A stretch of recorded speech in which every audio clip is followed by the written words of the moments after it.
Yes, welcome back to another video on the Big Steph channel. And today I do want to address something that has been on my mind for a long time, and that is the Kai Havertz situation and our situation in terms of when it comes to depth and talking about Arsenal squad and analyzing our squad honestly and assessing the proper options we have. If you like anything Arsenal related, don't forget to like, comment, and subscribe.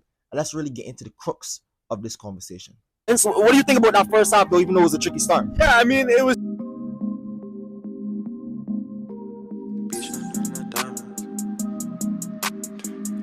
So yes, people, like I said, don't forget to like, comment, and subscribe to the channel if you like anything Arsenal. I have fan interviews, player analysis, player breakdowns, and on this channel I talk about anything Arsenal. So if you like anything Arsenal related, like I said, all here on this channel. But without further ado, let's get straight into the video. I do want to talk about something really quickly, ladies and gentlemen. I want to talk about the Kai Havertz situation. Okay, so put it into context. Recently, I was watching AFTV, and Turkish and Robbie were having a discussion talking about January signings. To which I said, January signings? I mean, we're in October. And the speculation came around Bukayo Saka and him potentially being out and us missing Odegaard and what implications does that have on our team going forward. And I'm sitting back and I'm thinking, what do you mean? Like, we just brought in Sterling on loan. We have Trossard, who's barely getting minutes at the 10 and could play off the wing. You have Jesus, who will come in up top, and who, even though people don't trust him, he's still part of our squad. 2 years ago, he was still a crucial player to the squad. You have to give these guys time to embed into the team. We haven't even played 10 games in all comps, or just played 10 games in all comps. Give the players time to grow into the team. We have Waneri coming through. We have Lewis Skelly coming through. And the discussion ended up on AFTV coming around about Gokares for 80 million in January. Ladies and gentlemen, let me know in the comment section down below, what would you do with that deal in January? I would not do the Gokares deal for 80 million in January. Why?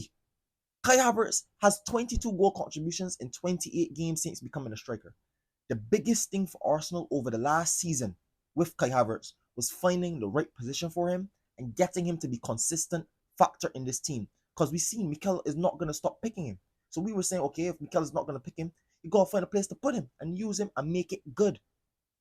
Okay, so we find a place for him, and now we want to sign another striker. People are saying, oh, we need a striker, we need this, we need that.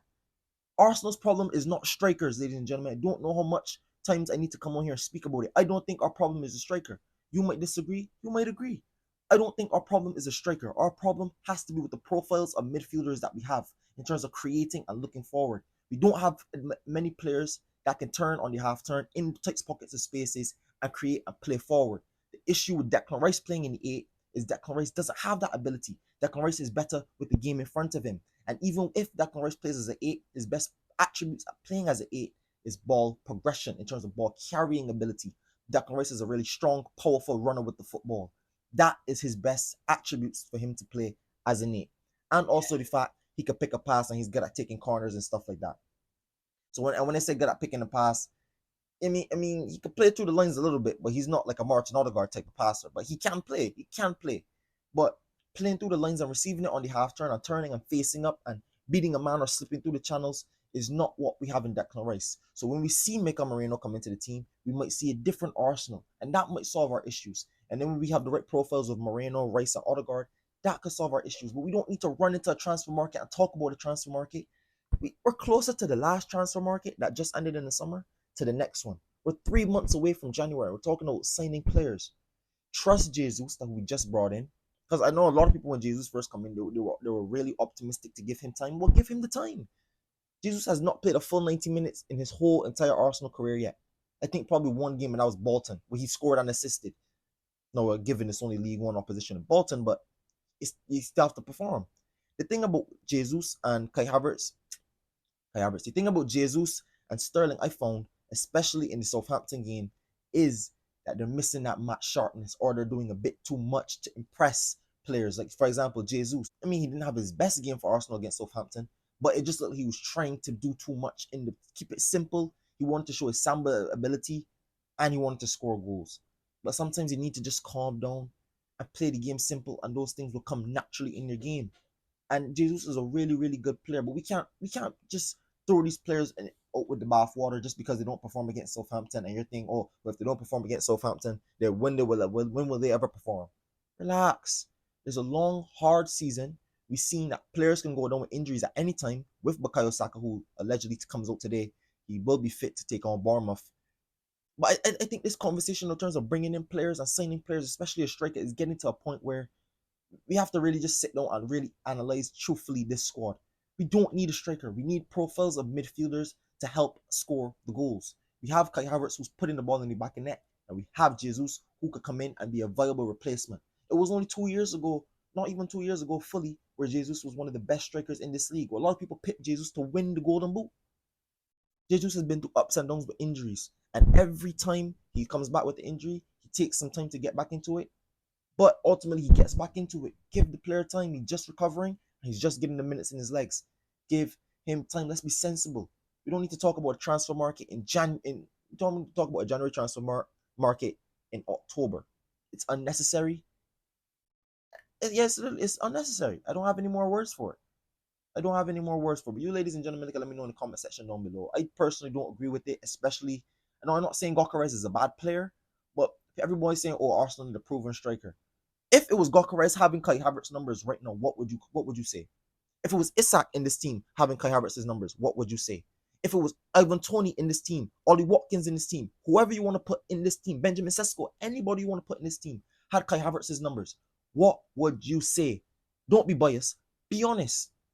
Be honest. He's not aesthetically pleasing, but especially that goal against Southampton showed me something about Kai Havertz. He's becoming confident and decisive in that position. And every single game, and people can see it from last season into this season, he's growing in that shirt. He's growing in that shirt. The same thing happened with David Raya. People didn't give David Raya his respect, and he had to prove it. Kai Havertz is proving it right now, but people still don't give him his respect. We need to stop this. We need to stop the disrespect. And the same thing goes with Bukayo Saka. I'm saying people, I don't want to talk about this on here, but I'm just gonna touch on it slightly because I'm already in that mode. This Cole Palmer, Foden, Saka debate. I'll say as an Arsenal fan to other Arsenal fans, stop entertaining it. Don't worry to entertain it. Because every time people have moved the goalpost for Saka, he's got there and they've moved it again. I'm not arguing with nobody about people that were goalpost movers for Saka. They say he couldn't do it in Europe, he did it in Europe. They say he couldn't do it consistently, he's done it consistently. For 5 years straight, his numbers have gotten better and better and better. What more do you have to say? Outplay, eye test, assists. What do you want to talk about with Bukayo Saka? I'm not entertaining any more conversations. You either rate him or you don't rate him. And I rate him and we move forward because I know he will produce for Arsenal and we will win things with Bukayo Saka. So I don't have to argue with nobody. I'm not arguing with anyone. But you guys can leave me know all your comments and thoughts in the comment section down below.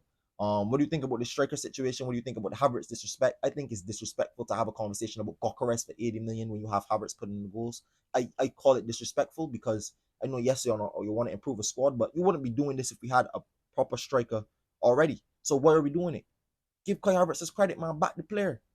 But like I said, leave your comments and thoughts in the comment section down below. Don't forget to like, comment, and subscribe. We're on the road to 1,000 subscribers. And I'll catch you guys in the next video. Thank you.